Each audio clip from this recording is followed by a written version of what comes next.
নমস্কার বন্ধুরা, Susmita simple cooking চ্যানেলে সকলকে স্বাগত। আজকে আমি বানাবো গরমের একটা রেসিপি, সেটি হলো আলু বড়ি দিয়ে বাটা মাছের ঝোল। এই রেসিপিটা খেতে খুবই ভালো, বানাতেও খুব সহজ। তাহলে চলুন রেসিপিটি শুরু করা যাক। ইন্ডাকশানে আমি একটা কড়াই বসিয়ে নিয়েছি। এবার কড়াইতে পরিমাণ মতন আমি তেল দিয়ে দিয়েছি।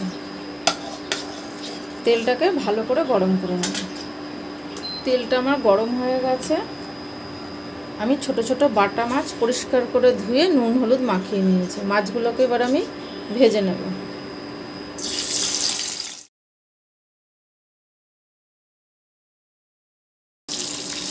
এবার মাছগুলোকে এক পিঠ হয়ে গেছে, আর এক পিঠ উল্টে দেব।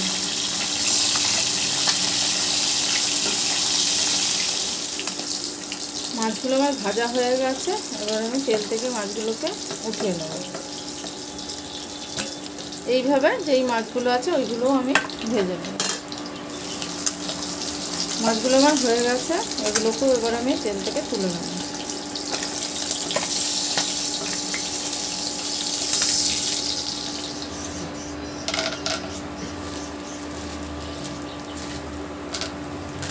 তেলে আমি বড়ি দিয়ে দিলাম। বড়িগুলোকেও আমি ভালো করে ভেজে নেব।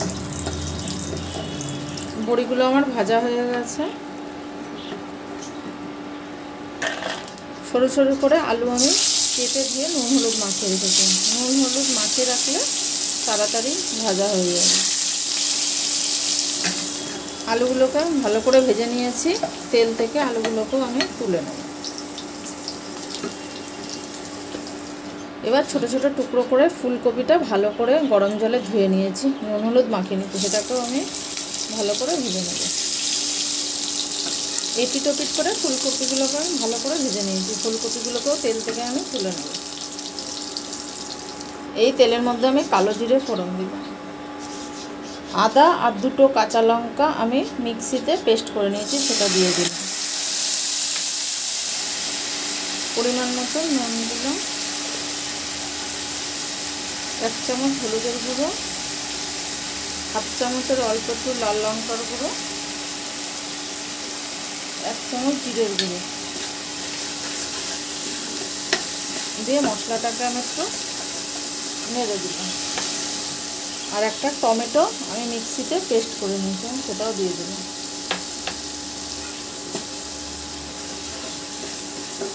মশলাটা পুড়ে না যায় তার জন্য অল্প একটু টমেটোর বাটিতে ওর মধ্যে জল দিয়ে দিলাম। এবার মশলাটাকে কিছুক্ষণ আমি কষে নেব। সামান্য একটু চিনি দিলাম। আমি যে আলু আর ফুলকপিটা ভেজে রেখেছিলাম সেটা এবার আমি এতে দিয়ে দিলাম। আলু আর ফুলকপিটাকে এর মধ্যে মশলার মধ্যে দিয়ে ভালো করে কষে নেব। যেহেতু আলু ফুলকপিটা ভাজা, খুব বেশি টাইম লাগবে না। আমি 2 মিনিট এটাকে চাপা দিয়ে আমি একটু মশলাটাকে কষে নেব। চাপা দিয়ে করলে তাড়াতাড়ি হয়ে যায়। 2 মিনিট পর ঢাকাটা খুলে দেখি।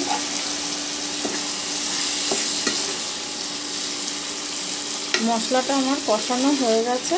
মশলা থেকে আমার তেল ছেড়ে দিয়েছে। ঝালটা অবশ্যই পছন্দ মতন দিতে হবে। আমি যেহেতু 2টো কাঁচা লঙ্কা দিয়েছি আর অল্প লাল লঙ্কা দিয়েছি।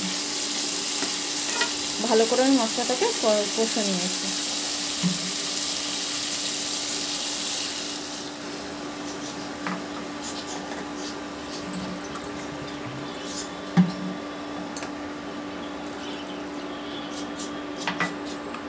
আমি বড় 2 কাপ মতো জল দিলাম। যেহেতু বাটা মাছের ঝোল। 5 মিনিট পর ফিরে এসে ঢাকাটা খুলে দেখি ঝোলটা অনেকটা কমে গেছে, আলুও গলে গেছে। এবার আমি যে বড়িগুলো ভেজে রেখেছিলাম সেইগুলো দিয়ে দিলাম। আগে থেকে বড়ি দিয়ে নিই, গলে যাবে মানে ঝোলের মধ্যে, তার জন্য পরেই দিলাম। বড়িগুলো দিয়েও 1-2 মিনিট একটু ঝোলটা ফুটিয়ে নেব। এবার আমি মাছগুলোকে এক এক করে দিয়ে দেব। এই মাছের ঝোল রাখলেই ভালো লাগে, আর বেশি ফোটাবো না। সব কিছু গলে গেছে। এবার আমি একটা চেরা কাঁচা লঙ্কা ওতে দিয়ে দিলাম, আর কিছুটা ধনেপাতা কুচো। ধনেপাতাটা দিলে খেতে খুব ভালো হয়। দেখুন দেখতে কতটা সুন্দর হয়েছে, খেতেও খুব ভালো হয়, বানাতেও সময় কম লাগে। আর এখন যেহেতু গরমকাল, এই মাছটা ঝোল খেতে খুবই উপকার। আমি পরিবেশন করে দেখাচ্ছি কেমন হয়েছে।